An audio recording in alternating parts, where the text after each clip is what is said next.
Not. Dude! What, dude? What do you expect this? What? Where'd this come from? Quality, not fun. Dude, don't know. Dude, sick. Dang. Climbing. Yeah, I feel that's sounded.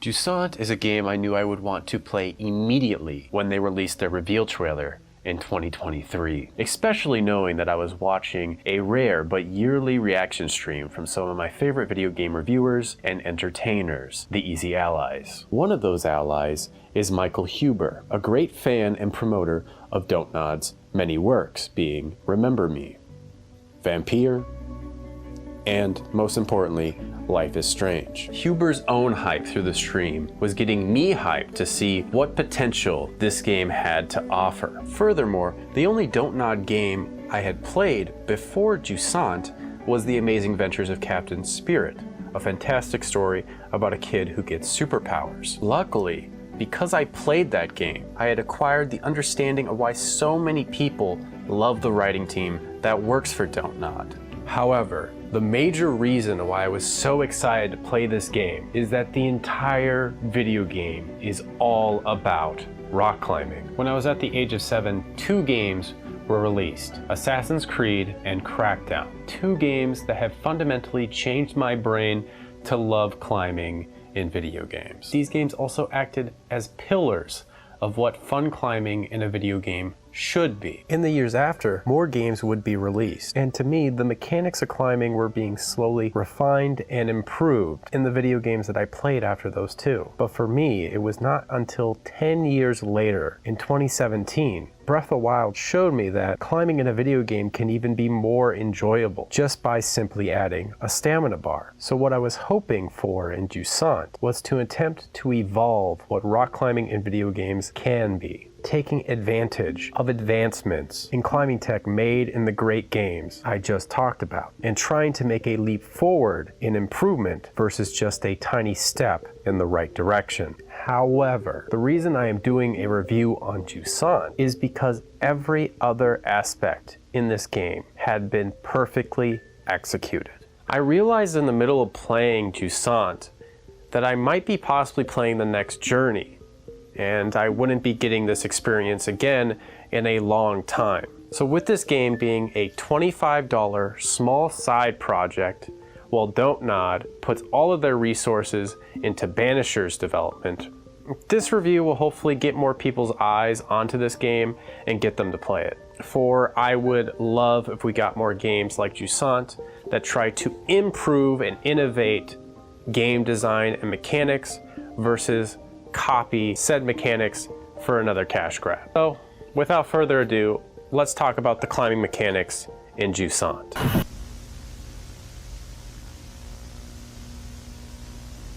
When I specifically elaborate on the mechanics in a video game, one thing I look out for is the pacing of how mechanics are introduced to me. I'm pleased to say that the mechanic pacing in Jusant is great. The game starts off with the simple mechanic of pressing one button to climb an obstacle that is chest height. You then do that action a couple of times before you get to the next challenge. Then you will realize you'll be controlling the character's hand's ability to clench and unclench individually by using the right and left triggers of the controller. Yet again, you go through some more fun obstacles to become accustomed to this new rule that has been given to you in the game. So Jusant is making sure that when it's increasing the mechanics of the game gives me in return spaces in between to get used to the mechanic in a way that is fun and engaging, which I believe is an extremely difficult thing to do when I compare Jusant to the previous hundreds of games I played before it. Even in one of my favorite games, Breath of the Wild, where the climbing experience was way more enjoyable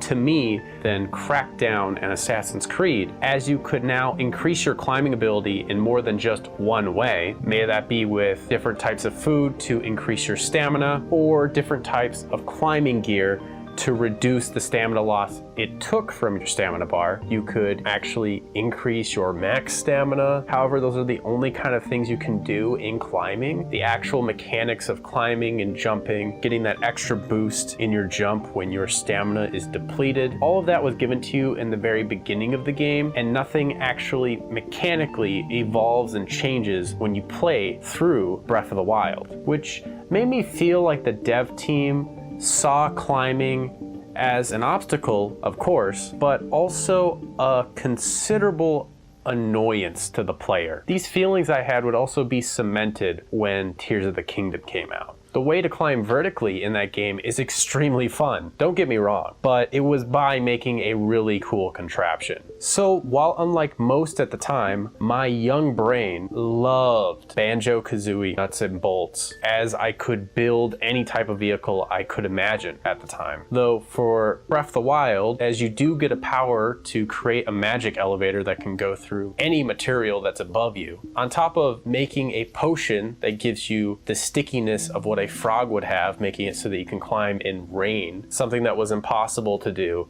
in Breath of the Wild, I realized that the devs had a completely fair but different approach to how to climb vertically in the next iteration of the Breath of the Wild series. So I actually kind of got bummed out from this, as it was one of the only things I was looking forward to after playing Breath of the Wild, as I just love climbing and rock climbing in video games so much. So knowing that Jusant is a game right now that has successfully made rock climbing in video games more fun, on top of actually having mechanic pacing in their video game so that the mechanics do not become static and stale, I believe other devs should take this video game as a gold standard on how to evolve and properly pace introductions of new systems to a player for the future games that are made. Now, before I get into more mechanic, there's another side of mechanics that I look at, and that is how the mechanics in a video game can change the atmosphere of the game as a whole, which is an element that seems to be intentional in some games,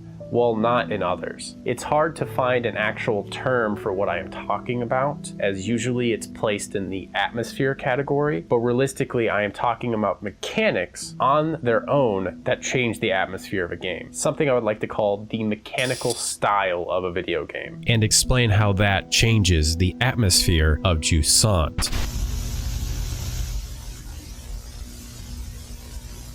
When I talk about the atmosphere of a game, my definition of atmosphere is the one you think of most likely. Unlike how the term difficulty for me in Starfield's review meant more than just changing the slider and the settings, when it comes to atmosphere, where the music, dialogue, art direction, and many more elements in a video game can create the lightheartedness or darkness for a game that might not necessarily have those tones usually, I was happy to see Jusant make it hard for me to predict the genre of this game's storytelling, for the way they did this was by using mechanical style extremely well. For example, at first the world seems more post-apocalyptic sci-fi, as you have futuristic pitons given to you as a mechanic of anchoring to most climbable surfaces like ultra suction cups. You have a futuristic recall winch system in a backpack you have. That same winch system is powerful enough to retract all your pitons as well, which are conveniently forever reusable, but limited to 3 uses in one climb. Then you get to a weird looking elevator and you realize that the same winch system is strong enough to power an elevator to get you to places with more ease. However, the shift starts happening now with the mechanic style changing. The game starts to take a more fantasy route as you find seashells that will give you audio logs of the past and fade away like they were never there in the first place. You have a cute companion that you can give life to, plants, with their voice, on top of having an echolocation system built into your little buddy like a Witcher medallion. I was not getting vibes of Mad Max and Sable anymore. I was getting Atlantis and Castle in the Sky nods. Now that I've talked about the mechanic style in Jusant though, I would love to share with you info on the music in the game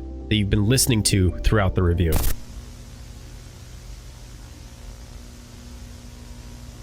The music from Jusant is made by a French composer known as Guillaume Ferrand. Its tonality is electronic orchestral, similar to one of my favorite Icelandic composers, Oliver Arnold, this direction they went in really does help with the mixture of sci-fi and fantasy that is in this game. Also comparing this to Abzu's and Journey's soundtracks, because these feel like similar games in story progression, not mechanics. Both those games are fully orchestral, and this one is electronic orchestral, so it is a nice difference that you can clearly hear if you played those games previously. The soundtrack is also great for writing a script to, which is exactly what I did. I highly recommend it. Now I want to discuss the little things that made this game better than others, as they are not big enough for an entire section, but they are substantial in that they affect the final score I'm giving Jusant. So let me tell you about the little things in Jusant.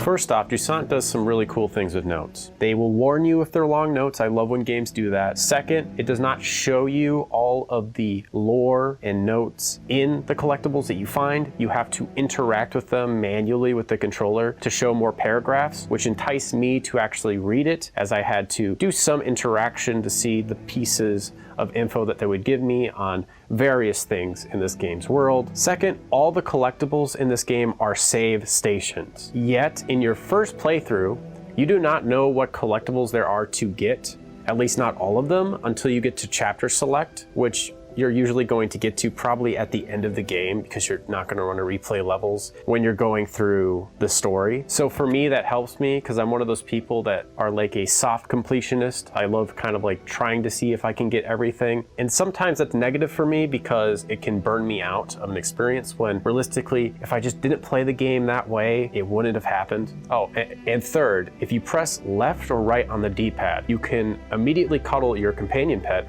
whenever and wherever you are, which I think is pretty important to note in this final score review. Fourth, though, is the only problem I have in this game is that there is no way to hide the UI, or there is no photo mode, which would, result in me being able to take pictures in this game, because the game engine makes the game look fantastic. Even from the reveal trailer, where it's an animation to gameplay, the difference is not that much. It is visually a incredibly stunning game, which is why the score goes down a bit, because I do think taking screenshots in a game is a big factor for me. I love sharing like cool moments with my friends. I also just love keeping these in like a scrapbook of just cool things that happened while I was playing a video game. But that's about it. To sum it all up, Jusant again is probably a game I won't experience in a long time, due to how well everything is executed and made. I can confidently say that Jusant is the best rock climbing game I played, and also the best climbing I've experienced in a video game. The final score I am giving Jusant is a 9.5 out of 10. Thank you for your patience. I was sick, so this video got out to you later than sooner, which is what I wanted. Thank you so much for the support in my last video, the Starfield review. It was really cool to talk to more people about the game. I hope you get good rest. I hope you get good sleep, and hopefully I find the next cool thing I want to share with you sooner than later.